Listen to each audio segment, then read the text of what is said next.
ફરી એક વખત સરસ્વતી ગ્રુપ ઓફ એજ્યુકેશનની આ ઓનલાઈન સફરમાં આપ સૌનું હાર્દિક સ્વાગત છે.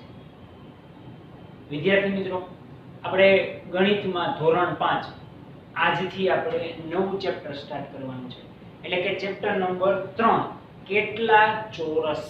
ચેપ્ટરનું નામ શું છે? કેટલા ચોરસ ક્વેશ્ચન માર્ક.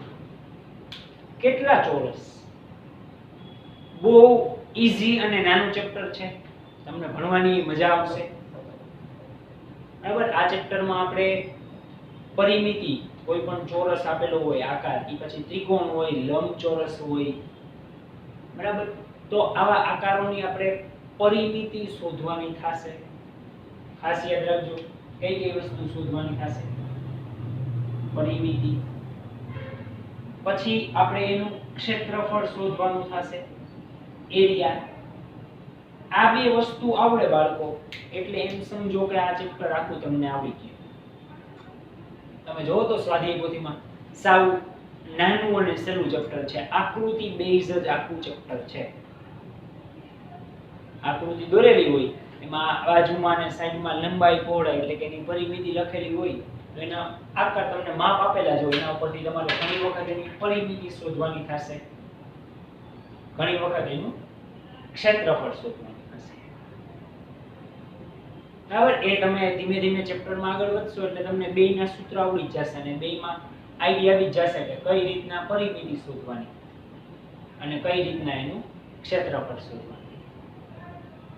પણ બાળકો, તમે જાણો જ છો કે આજનો આપણો પહેલો લેક્ચર છે, ચેપ્ટર 3 પાર્ટ 1, અને હંમેશા તમે જાણો છો કે આપણે જ્યારે પહેલો લેક્ચર હોય ત્યારે ચેપ્ટરની શરૂઆત આપણે પીપીટી ના માધ્યમથી કરીએ છીએ, અને એ પીપીટી માં આખા ચેપ્ટર ઓલ ઓવર કેટલી વસ્તુ આપણે ભણવાની છે એ બધું એમાં આવરી લેવાતું હોય છે. તો એઝ ઇટ ઇઝ આગળના બે ચેપ્ટર ની જેમ જ આપણે ત્રીજા ચેપ્ટરની શરૂઆત પણ પીપીટી ના માધ્યમથી કરીશું, કે જેથી તમને ઓલ ઓવર આઈડિયા આવી જાય કે આપણે આ ચેપ્ટરની અંદર કેટલી વસ્તુઓ વિશે અલગ અલગ અભ્યાસ કરવાનો રહેશે. ઓકે, તો ચાલો સ્ટાર્ટ કરીએ પીપીટી. હવે બાળકો, આપણું ત્રીજું ચેપ્ટરને અનુરૂપ જ પેલી આકૃતિ તમને આપેલી છે, તમે જોઈ શકો છો. જોવો તો આકૃતિ શેની છે? યસ, પેલી જે આકૃતિ તમને આપેલી છે એ ચોરસની આકૃતિ છે. તો આપણું ધોરણ 5 ચેપ્ટર નંબર 3 એટલે કે કેટલા ચોરસ, હાઉ મેની સ્ક્વેર. હવે અહીંયા બાળકો, ચોરસ એટલે જે આ આકૃતિમાં તમને ચોરસ આપેલા છે એની વાત નથી થતી. ઓકે, અહીંયા એક ખાસ યાદ રાખજો, ચોરસ એટલે કે પરિમિતિ એની કેટલી છે, એનું ક્ષેત્રફળ કેટલું છે, એની વાત થાય છે. એ તમે ધીમે ધીમે ચેપ્ટરમાં આગળ વધશો એટલે તમને ખ્યાલ આવી જ જશે કે આ ચેપ્ટરમાં કયા એંગલથી ચોરસનો મિનિંગ આપણે લેવાનો છે. ઓકે, જેમ જેમ આપણે આગળ વધશે એમ તમને આઈડિયા આવતું જશે, અને તમે સ્વાધ્યાય પોથીમાં બાળકો જોયું જશે, સાવ નાનું ચેપ્ટર છે અને સહેલું પણ છે. ઓકે, જો આ આકૃતિમાં પહેલાં એવું જ છે. ચાલો જોવો તો, ટ્રાય મારો તો તમને ખબર પડે છે આમાં કેટલા ચોરસ છે આકૃતિમાં. જો પહેલાં તો એક બ્લુ ચોરસ, આ જે તમને દેખાય છે એ બ્લુ 1, બરાબર. ત્યારબાદ આ આખો 2, એની અંદર 3 4 5 6, એની અંદર પાછા 7 8, પાછું એક આ ચોરસ 9, એક આ 10, બરાબર, પછી આ 11, પછી આ 12, બરાબર. એટલે એમ તમે ચોરસ ગણવા જાવ તો આની અંદર ઘણા બધા ચોરસ થાય. એક અહીંયા ચોરસ થાય, અહીંયા ચોરસ થાય, બરાબર, આ પણ ચોરસ થાય, આવી રીતના આખું ચોરસ પણ થાય, પછી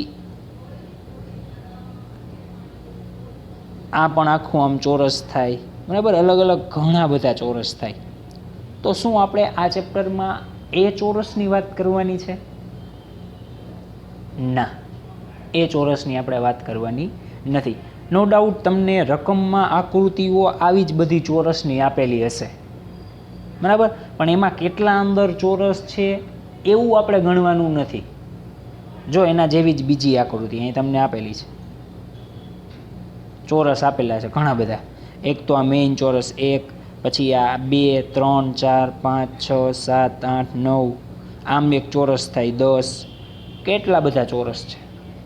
આ તો પઝલ ટાઈપ થયું બાળકો. ઓકે, પણ આપણે ચેપ્ટરમાં પઝલ ટાઈપ નથી.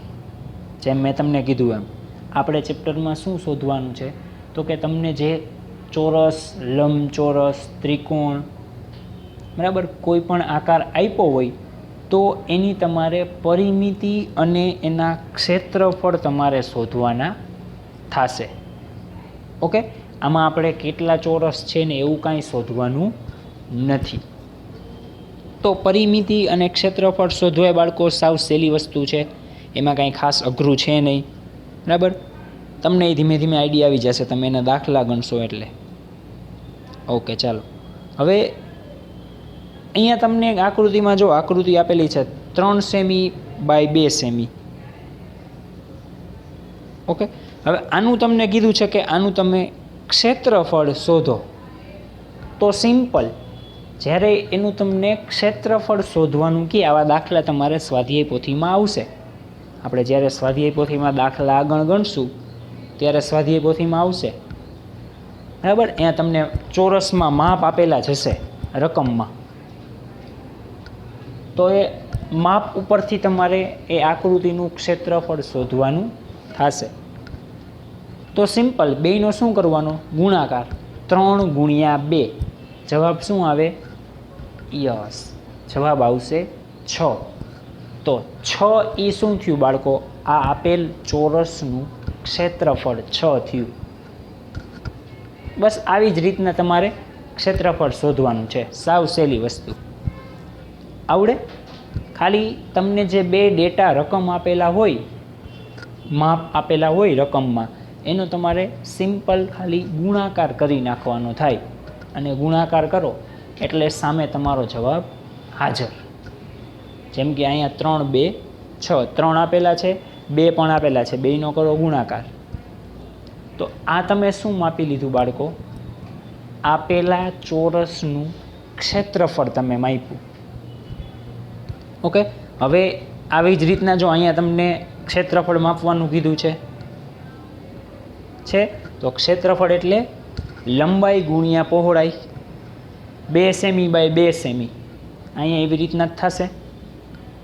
જો તમને રકમમાં કીધું છે એરિયા ઓફ સ્ક્વેર, એટલે કે ચોરસનું એરિયા, એરિયા એટલે કે ક્ષેત્રફળ શોધો. તો 2 ગુણ્યા 2 કરો એટલે આનો જવાબ શું આવે? પેલી આકૃતિનો 4. બાજુની આકૃતિનો 4 થાય, કાં તો કે 1 1 એટલે 2, અને આમ 1 1 એટલે 2. 2 ગુણ્યા 2 એટલે એમાંય પણ શું થશે? 4. બરાબર, પણ એમાં તમે જુઓ ને બોક્સ અલગ કરી દીધા છે. આમાં ભેગા હતા, આમાં ખાલી એને સિમ્પલ શું કરી દીધું છે? અલગ કરી દીધા છે. બીજું કંઈ એમાં નવું કર્યું નથી. ઓકે, કોઈ પણ રકમ આપી હોય, અત્યારે જો બાળકો હું ક્ષેત્રફળની વાત કરું છું, પરિમિતિ હજુ બાકી છે. આ ખાલી હું એરિયા, ક્ષેત્રફળની વાત કરું છું. બરાબર, 2 ગુણ્યા 2 એટલે જવાબ શું આવે? 4. સિમ્પલ, તમારે ખાલી ગુણાકાર કરવાનો થાય, બાકી માપ તો તમને રકમમાં આપેલા જ હોય. અને ઘણા દાખલા એવા પણ આવશે બાળકો કે માપ ન આપેલા હોય તો તમારે સ્કેલની મદદથી માપ માપી લેવાના. એ માપ માપતા આપણને આવડે જ. સ્કેલમાં જ્યાં પહોંચે આકૃતિ એટલા સેન્ટીમીટર શું હોય એનું માપ, વેરી ઇઝી. બરાબર, એ કાંઈ અઘરું નથી. શરૂઆતના દાખલા હશે એમાં તમને માપ આપેલા હશે, અને એના પછીના દાખલામાં માપ આપણે નહીં આપેલા હોય તો જાતે શોધી લેશું. સ્કેલની મદદથી આપણને આવડે જ છે. ઓકે, ચાલો ત્યારબાદ આગળ વધીએ. હવે આ આકૃતિ, હવે તમને કીધું હોય કે આ આપેલ આકૃતિ છે એની પરિમિતિ શોધો. હવે ક્ષેત્રફળ નથી કીધું, શું કીધું છે? આપેલ આકૃતિની પરિમિતિ શોધો. તો એ પણ આપણને આવડે. એમાં કાંઈ અઘરી વસ્તુ નથી, સાવ સહેલું છે. જે તમને માપ આપ્યા છે ને એનો બધાનો સરવાળો અહીંયા શું થાય? 3 + 3 + 3 + 3. જો અહીંયા ગુણાકાર નથી કરવાનો, ખાસ યાદ રાખજો. ગુણાકાર આપણે ક્ષેત્રફળમાં કરતા હતા, પરિમિતિમાં ગુણાકાર કરવાનો નથી. તો એમાં બાળકો તમારે સરવાળો કરવાનો થશે. ઓકે, અહીંયા તમને આપ્યો છે 3 + 3 + 3 + 3. ટૂંકમાં પરિમિતિ એટલે આપેલ ચોરસની ચારેય બાજુનો સરવાળો. એને શું કહેવાય? પરિમિતિ. ચારેય બાજુ આપી છે, માપ તમને આપેલા જ છે 3 3 3 3. અને આમાંય જો ન આપ્યા હોય તો આપણે સ્કેલની મદદથી માપ ગણી જ શકીએ છીએ. એ આપણા માટે કાંઈ અઘરી વસ્તુ નથી. તો એ સરવાળો કરો એટલે જવાબ શું આવશે? 12. બરાબર. તો એ આપેલ ચોરસની શું થશે? પરિમિતિ થશે બાળકો, 12. બરાબર. આવી રીતના તમારે પરિમિતિ શોધવાની થશે. સાવ સહેલું છે, અઘરું કાંઈ નથી. એવી જ રીતના જો આમ પણ આપેલું હશે તમને. હવે એનું કીધું હોય કે આનું તમે પરિમિતિ શોધો આપેલ ચોરસની. હવે જો અહીંયા ચોરસ આપેલા છે તમને, પણ માપ આપેલા નથી. આગળની આકૃતિ જો, આ આકૃતિમાં તમને માપે આપેલા છે, સાથે સાથે લખી દીધું છે જો 3 3 3 3. એટલે આપણે ખાલી શું પરિમિતિ શોધવાનું કહી તો ચારેય બાજુનો સરવાળો કરી નાખીએ એટલે આપણો જવાબ હાજર. પણ જ્યારે માપ ન આપ્યા હોય ત્યારે શું કરવાનું? જેમ કે અહીંયા આ આકૃતિમાં આપેલા નથી માપ, તો આવા દાખલા પણ બાળકો આપણે સ્વાધ્યાય પોથીમાં ગણવાના થશે. તો સિમ્પલ, ત્યારે મૂંઝાવાનું નહીં. સ્કેલ છે જ આપણી પાસે, સ્કેલની મદદથી ચારેય બાજુ માપી લ્યો. પહેલાં ઉપરની બાજુ માપો, એનું જે માપ આવે એ લખો. પછી આ બાજુની બાજુ માપો, એનું કંઈક માપ આપશે એ લખો. પછી આ નીચેની બાજુ માપો, એનું કંઈક માપ આવશે એ લખો. અને પછી આ સાઈડ માપો, એનું કંઈક માપ આવશે. હવે ચારેયનું માપ આવી ગયું. તો પરિમિતિ માટે શું હતું? ચારેય બાજુની માપનો સરવાળો. સ્કેલથી માપ માપી લીધા, પછી સરવાળો કરી નાખો, મળી ગઈ આપણને આપેલ ચોરસની પરિમિતિ. બરાબર. સેમ એઝ જો આ આકૃતિ આપેલી છે, આમાં તમને એમ કીધું હોય આપેલ ચોરસનું ક્ષેત્રફળ લખો. તો આ લંબાઈ, આ પહોળાઈ, આ બે વસ્તુ માપો. એટલે જેટલું આ હોય એ જ એટલો જ ભાગ આ હોય, અને જેટલું આ હોય એટલો જ ભાગ આ હોય. સિમ્પલ વસ્તુ છે. આ અને આ બે ભાગ સરખા હોય, એવી રીતના આ અને આ બે ભાગ સરખા હોય. સામસામેના ભાગ કેવા હોય? સરખા હોય. તો એમાં એમ જ થાય, ક્ષેત્રફળમાં બેનો ગુણાકાર થાય, લંબાઈ ગુણ્યા પહોળાઈ. આગળ આપણે જોઈ ગયા. અને પરિમિતિમાં તમારે બાળકો શું કરવાનું થાય? ચારેય બાજુની માપનો સરવાળો. ડન. બસ આ બે જ વસ્તુ બાળકો આપણે આ ચેપ્ટરમાં જોવાની છે. સિમ્પલ. શું? સરવાળો અને ગુણાકાર. સરવાળો અને ગુણાકાર. ફરી પાછું ઝડપથી તમને પીપીટી રિવાઇઝ કરી દઉં કે આપણે આ ચેપ્ટરની પીપીટીમાં કેટલી વસ્તુ જોઈ ગયા. સૌ પ્રથમ આપણા ચેપ્ટરનું નામ, કેટલા ચોરસ, હાઉ મેની સ્ક્વેર. બરાબર. તમે જો ઘણી વખત તમે એ પણ સાંભળ્યું હશે બાળકો કે આટલા ચોરસ ફૂટમાં આ મકાન આવેલું છે અથવા જગ્યા આવેલી છે. આપણે એમ કહીએ ફ્લેટ, તો કેટલા ચોરસ ફૂટ છે? તો આપણે એમ કહીએ કે 350 ચોરસ ફૂટ છે, એક્ઝામ્પલ તરીકે, કે 200 ચોરસ ફૂટ છે. તો એ ચોરસ ફૂટ એટલે આમાં માપે છે, સમજાણું? એ આવી રીતના માપ્યું હોય એનો એરિયા, લંબાઈ પહોળાઈ કરીને. તો એ જે મકાનની માપણી થતી હોય એમાં આ એકમ ખૂબ જ ઉપયોગી બને. બરાબર. તમારું મકાન છે એ તમારા ફાધરને પૂછી લેજો કે એ કેટલા ચોરસ ફૂટમાં છે. અથવા આપણે એમ કહીએ વાર, બરાબર, 200 વાર, 150 વાર, 60 વાર, તો આ બધા શું છે? એક પ્રકારના માપ જ છે. ઓકે, એ આવી રીતના જ મપાતા હોય. તો એમાં આપણે ચોરસ માપવાના નથી. જેમ મેં તમને વાત કીધું એમાં આપણે શું શોધવાનું છે? ક્ષેત્રફળ અને પરિમિતિ શોધવાના છે. ક્ષેત્રફળ લંબાઈ ગુણ્યા પહોળાઈ આપેલી જ છે તમને જો આકૃતિમાં, 3/2, 3 2 6, તો 6 ચોરસ ફૂટ એ શું થાય? આનું ક્ષેત્રફળ. સેમ એઝ બે આકૃતિનું તમને ખબર પડે છે. સિમ્પલ શું કરવાનું? ગુણાકાર લંબાઈ ગુણ્યા પહોળાઈ.